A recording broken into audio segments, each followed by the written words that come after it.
Thank you, Senator Judge Tulfo. The Senate President is recognized for his interjections. You have Thank you 2 very minutes, much. sir. Thank you very much, Mr. Presiding Officer.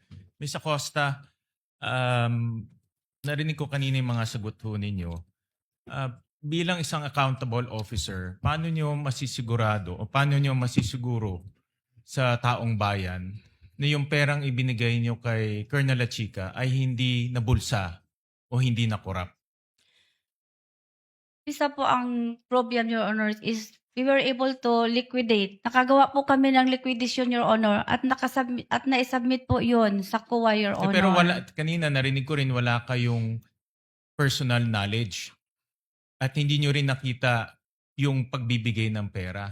Paano nyo malalaman kung pumunta sa bulsa niya yung pera o hindi?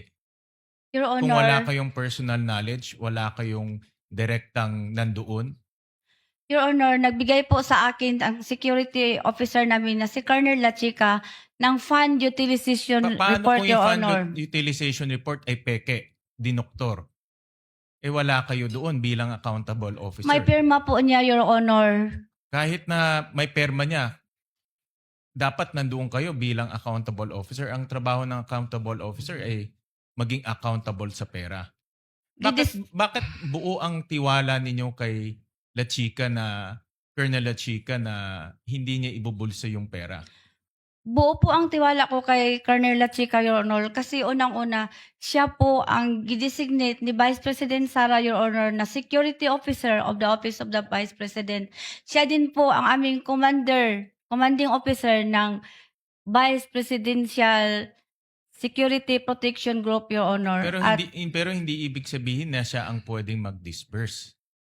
Siya lang ang humahawak ng security information. Siya din po ang nag-implement, Your Honor, sa mga programa po na under po ng confidential fund kasi siya po ang expert to, Your Honor.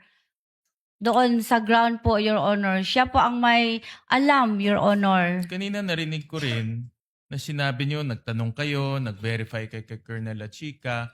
Hindi nyo ba sinumbong o nagsabi kay VP Sara na baka may problema itong pagbibigay ng pera kay Lachica dahil ang sagot niya lang sa inyo ay confidential information o security?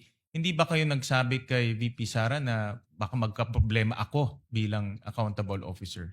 Hindi po ako nagsabi kay Ma'am VP Sara, Your Honor, kasi unang-una po, siya po ang nagbigay ng office order po na si Colonel Lachica ay gawin niyang security officer, Your Honor, po of the Vice President Office, Your Honor. So kahit na mayroong problema, tinanggap nyo at binigay nyo pa rin yung pera kay Lachica at tinanggap nyo na lang yung sagot niya?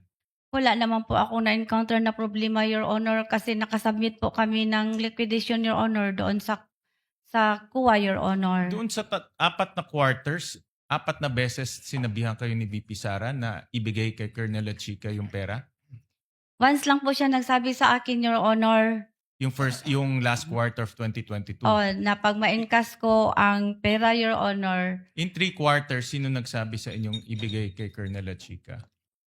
Once lang po nagsabi sa akin si Vice President Sara, Your Honor, na pag ma-encash ko ang cheque po sa confidential fund, Your Honor, i-release ko po kay Colonel Lachica na siya po ang bigyan ni Ma'am Sara Duterte na security officer, Your Honor, sa Sino nagsabi office para siya po ang mag-implement ng various confidential activities, Your Honor. So isang doon sa beses lang ground. sinabi para sa 4 na quarters.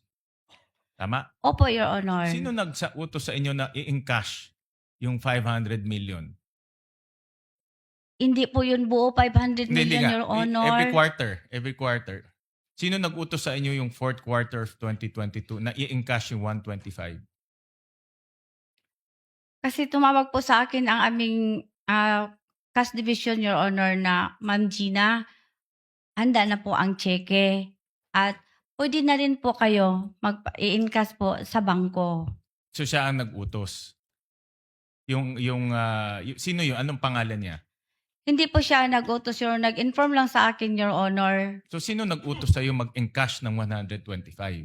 Na pumunta ka sa land bank, encash mo 125? Kasi paano po ako makabigay kay Colonel Lachica, Your Honor, kung hindi ko Kaya po nga, i-encash Hindi, ang... in-inform kayo may cash, pero sino nag-utos sa inyo i-encash? Iba naman yung may cash, iba yung i-encash, di ba? Ano po? Sino ang nag-utos sa inyo na pumunta sa land bank i-encash yung 125? Si BP po, Your Honor, para makabigay ko po, mai-release ko po ang pera na yon kay security officer, Your Honor. So si VP Sara nag-instruct sa inyo na pumunta sa land bank i-encash yung 125. Ang sabi po niya sa akin, Your Honor, pag ma-encash ko ang pera, Your Honor, i-release ko po sa security officer, Your Honor, Siya na rin ba nag-utos sa inyo pumunta sa land bank?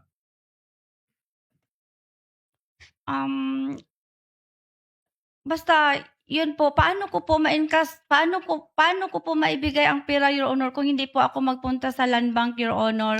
Yung, Paano ko po ibigay ang cash doon sa security officer, Your Honor, na sinabi ni Ma'am BP na pag ma-encash ko, ibigay ko sa kanya. Kung hindi po ako magpunta sa bangko, Your Honor, para ipa-encash ang naintindihan ko, cheque ang po. tanong ko is, sino ang nag-utos sa inyo pumunta sa land bank para mag-encash? Yun, ganun kasimple lang. Sino ang tumawag sa inyo, nagsabi sa inyo, punta ka sa land bank, encash mo yung 125? Ang pagsabi po sa akin, Your Honor, yung sa cash division namin, ganito po, Your Honor. Ma'am Gina, handa na po ang cheque. At pwede na din po kayo magpunta sa bangko. Na i-encash. Opo, Your Honor. Yung sa other quarters, sa first quarter, second quarter, third quarter, sino nag-utos sa inyo mag-encash? Ganun pa din, Your Honor, ang sabi ng cash division namin, Your Honor, na pag naana ang cheque, pag meron na ang cheque, magtawag sila sa ako, Your Honor, Ma'am Gina, pwede na po makuha ang cheque at pwede na po kayo magpunta sa bangko, Your Honor. Thank you very much, Mr. Presiding Officer. Thank you. Anika, ha? Ikaw, pag si SP. Tinatapos ko lang naman. Hindi.